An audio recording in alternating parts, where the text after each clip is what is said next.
All right, so I'm on my way to a gig.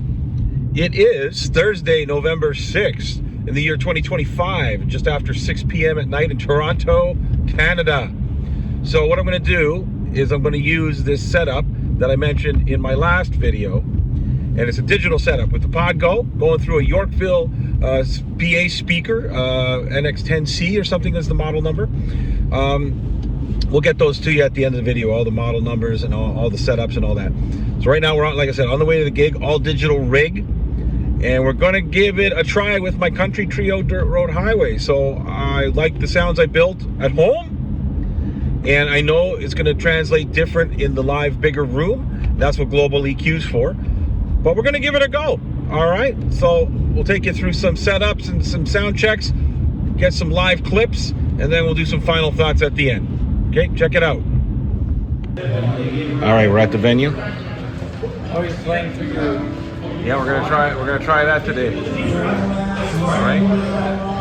So, still early. Line dance is gonna start soon. There's the PodGo, and that is the Yorkville speaker wedge. Okay. So, after the line dancing, we will set the rest of the rig up and do a sound check. All right.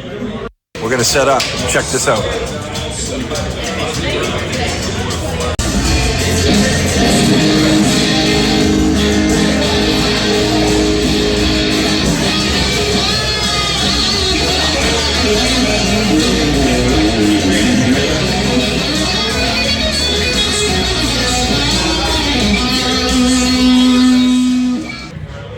All right, let's check out some sounds.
right, we're packed up on our way home.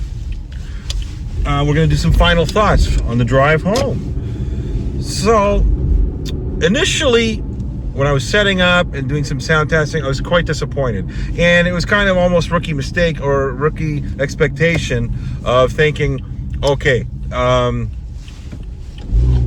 everything is going to sound magical like I programmed at home. And I knew better. I mean, I liked what I heard at home.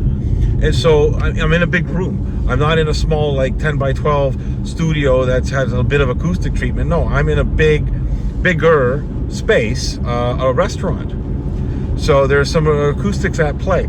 So I found the tone I was using a PRS SE Paul's guitar. I had X5 A58 wireless system. And I don't know, Ernie Ball cables. These things probably don't really matter too much. And the Yorkville speaker was, the NX10C was my PA speaker, the monitor. And so between all of that, I found the tone was kind of a little bit on the brittle side. But I used the global EQ on the Pod Go. I didn't do too many cuts per se. Like I didn't do a low cut, but what I did was I increased for the low at about 110 to 120 hertz. I upped that a few dBs, and then the mids about between 500 and 600. Sorry, my hand's in the way again. I increased that probably by 1.5 dBs or so. And then the high, now I think I dialed it down somewhere between like 5 to 6K kilohertz. I cut that by a couple of dBs, okay? And then I even did like the high cut, like on the far right when you're in the global EQ. I think I decreased that a bit. And now on the Yorkville speaker itself, that was line input, and it had like a dial, like 0 would be at noon, and then there was minus and plus for the brightness, I guess, right? So I think I had the brightness probably around noon or maybe 1 o'clock there. So could have dialed it down, but if I dialed it down a little too much, then it would have been a little too muffled, boomy. But overall, when there were some quieter moments, the cleans were pretty shimmery. Now the preset itself, I didn't really touch at all. Like I might have tried to get a little more unity gain between my cleans and my drives, so I fixed that a little bit. But overall, I didn't do much to the preset, if any. It was just maybe the level of the drives. So that was good. So it was more of the global EQ factor to try and dial in a tone that kind of matched what I wanted in the room. Okay. So that's kind of my synopsis. Would I use this setup again? I'll try it again. I'd say I was probably at the start of the night, probably about 55% happy. But by the end of the night, with some adjusting, I think it was about 80%, maybe 85% happy. But to be honest, I kind of missed my amp and some pedals, because the menu diving again, like I've been building presets lately where it's just one shot preset, don't have any switching and controller assignments, but I had to jog my memory a bit to change some of my drive levels and stuff, because these were controller assignments between cleans and drives, and because I had 2 stages. I had like a kind of like a crunchy gain, and then I had like a fatter gain, and that is my my preset. So overall happy. Probably use it again. I don't know. On the next gig, I might go back to using a pedal, a couple pedals, and a real amp, just to sonic comparison.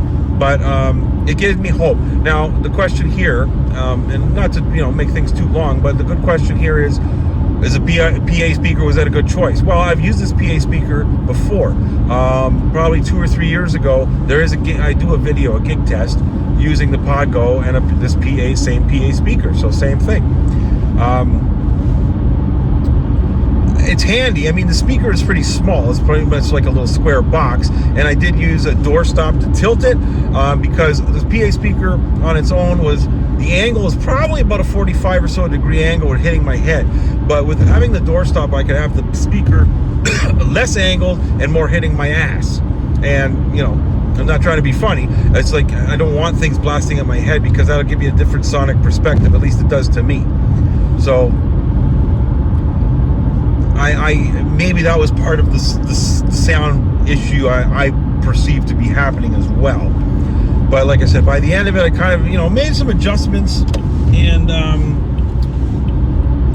tuned in, like maybe my ears got attuned to the room or whatnot. But like when I stepped back and away from the rig, like because I had the wireless, I went maybe to the other end of the bars. It actually doesn't sound so bad at all. So it gives me hope. So I would use this rig again.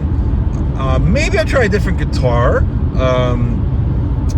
The amp was a matchstick, so it was the matchless, and a Diana drive. So I think that's the Zen drive or something like that. So I overall I liked the tones. I really liked it at home, and it sounds good. Like going into Logic Pro when I'm going through the interface like that. I really like this preset with the Paul's guitar, the PRS SE. So maybe we'll do another test in the future. But like, what do you guys think? Drop a comment. Should I go back to trying using an FR? Maybe I should do a test. So let me know if you want me to do an updated test with this Podgo rig using an FR. Maybe we'll get some more ear-pleasing results. Anyways, guys, thanks for watching this video. I know it's a bit long. If you stuck with me to the end here, appreciate it. Give it a like if you like it. Drop a comment. And if you haven't subscribed, why not? It's free. Check it out. In the meantime, check out this next video.